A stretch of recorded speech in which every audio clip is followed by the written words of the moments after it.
ನಿನ್ನ ಯೋಗ್ಯತೆ ಏನು ಅಂತ ನಿನಗೆ ನೆನಪು ಮಾಡಿಕೊಟ್ರೆ ನಿನಗೆ ಕೋಪ ಬರುತ್ತಾ? ಒಂದು ವೇಳೆ ನಿಮ್ಮಮ್ಮ ಪತಿವ್ರತೆ ಆಗಿದ್ರೆ ಭಿಕ್ಷೆ ಬೇಡಿ ಆದ್ರೂ ನಿನ್ನನ್ನು ಸಾಕಿರ್ತಿದ್ಲು.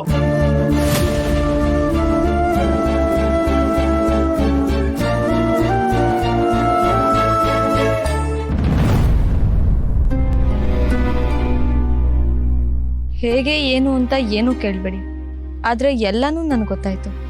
ಏನು ಗೊತ್ತಾಯ್ತು? ನಿಮ್ಮ ನಗು ಹಿಂದೆ ಬರೀ ನಗು ಅಷ್ಟೇ ಇಲ್ಲ ಅಂತ. ಹಾಗಾದ್ರೆ ನಾನೊಬ್ಬ ಅನಾಥ. ನಾನು ಅಪ್ಪ ಅಂತ ಯಾರನ್ನ ಕರಿತೀನೋ ಅವರೇ ನನ್ನ ದ್ವೇಷಿಸ್ತಾರೆ. ನಾನು ಇಲ್ಲಿ ಹೇಗಿದ್ದೀನೋ ಮನೇಲಿ ಹಾಗಿರಲ್ಲ ಅಂತ ಗೊತ್ತಾಯ್ತಾ? ಯಾರ ಹತ್ರನಾದರೂ ನಮ್ಮ ಬಗ್ಗೆ ಹೇಳ್ಕೋಬೇಕು ಅಂದರೆ ಖುಷಿ ವಿಚಾರ ಜಾಸ್ತಿ ಇರಬೇಕು, ಇಲ್ಲಾಂದರೆ ಕೇಳಿಸ್ಕೊಳ್ಳೋರಿಗೆ ಜಿಗುಪ್ಸೆ ಬಂದ್ಬಿಡುತ್ತೆ ರೀ. ಅದರಲ್ಲಿ ನೊಂದಿರೋನು ನಾನು. ಆದರೆ ನಿಮ್ಗೆ ಆಲ್ರೆಡಿ ಹಣೆ ಬರ ಗೊತ್ತಾಗೋಗಿದೆ. ಹಾಗಾದರೆ ಯಾಕೆ ಹೀಗಾಯ್ತು ಅಂತ ಹೇಳಲ್ಲ? ಕೇಳಿಸ್ಕೊತೀರಾ? ನಾನು ಯಾವಾಗ್ಲಿಂದನೂ ಕೇಳಿಸ್ಕೊಳಕ್ ರೆಡಿ ಇದ್ದೆ, ಆದರೆ ನೀವೇ ಹೇಳಿರಲಿಲ್ಲ. ಎಲ್ಲ ಮಕ್ಕಳಿಗೂ ತಾನು ಹುಟ್ಟಿದಾಗ ಹೇಗಿದ್ದೆ ಅಂತ ತಿಳ್ಕೊಳ್ಳೋ ಕ್ಯೂರಿಯಾಸಿಟಿ ಇರುತ್ತೆ. ದಪ್ಪಕ್ಕಿದ್ದೆ, ತೆಳ್ಳಗಿದ್ದೆ, ಹುಟ್ಟಿದಾಗ ತಲೆ ತುಂಬ ಕೂದಲಿತ್ತು, ಅಳ್ತಿದ್ದೆ. ಈ ಥರ ಒಬ್ಬೊಬ್ರದ್ದು ಒಂದೊಂದು ಕತೆ ಇರುತ್ತೆ. ಆದರೆ ನನಗೆ ಗೊತ್ತಿರೋದು ಒಂದೇ, ಹುಟ್ಟಿದಾಗ ಕಸ ತೊಟ್ಟಿಲಿದ್ದೆ.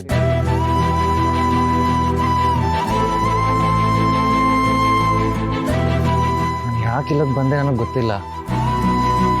ಆದರೆ ಅವತ್ತು ಕಸದಲ್ಲೇ ಕಸ ಆಗೋ ನನ್ನ ಕರ್ಕೊಂಡು ಬಂದಿದ್ದು ನಮ್ಮ ತಾತ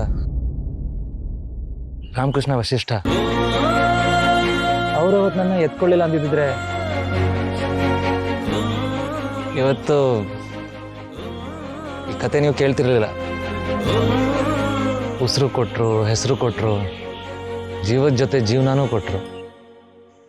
ಅವ್ರು ನನ್ನ ಯಾವತ್ತೂ ಮೂರನೇ ಥರ ನೋಡಲೇ ಇಲ್ಲ. ತಾತ ಇರೋವರೆಗೂ ಖಾಲಿತನ ಅಂದ್ರೆ ಏನು ಅಂತ ನಂಗೆ ಯೋಚನೆ ಮಾಡೋಕ್ಕೂ ಅವಕಾಶ ಮಾಡಿಕೊಟ್ಟಿಲ್ಲ. ಆದರೆ ಅವ್ರು ಹೋದ್ಮೇಲೆ ಅದರಿಂದ ಹೊರಗಡೆ ಬರೋದೇ ಕಷ್ಟ ಆಗ್ಬಿಡ್ತು. ಅಜ್ಜಿ ಅಮ್ಮ ಜೀವಕ್ಕಿಂತ ಹೆಚ್ಚಾಗಿ ಪ್ರೀತಿಸಿದ್ರು ನೆಚ್ಕೊಂಡಿರೋ ತಾತನ ಹೆಗ್ಲು ಇನ್ನೂ ಕಾಡುತ್ತೆ. ಹೋಗುವಾಗ ಎಲ್ಲ ಖಾಲಿ ಕೈಲಿ ಹೋಗ್ತಾರೆ. ಅವರು ಹಾಗೆ ಹೊರಟೋದ್ರು.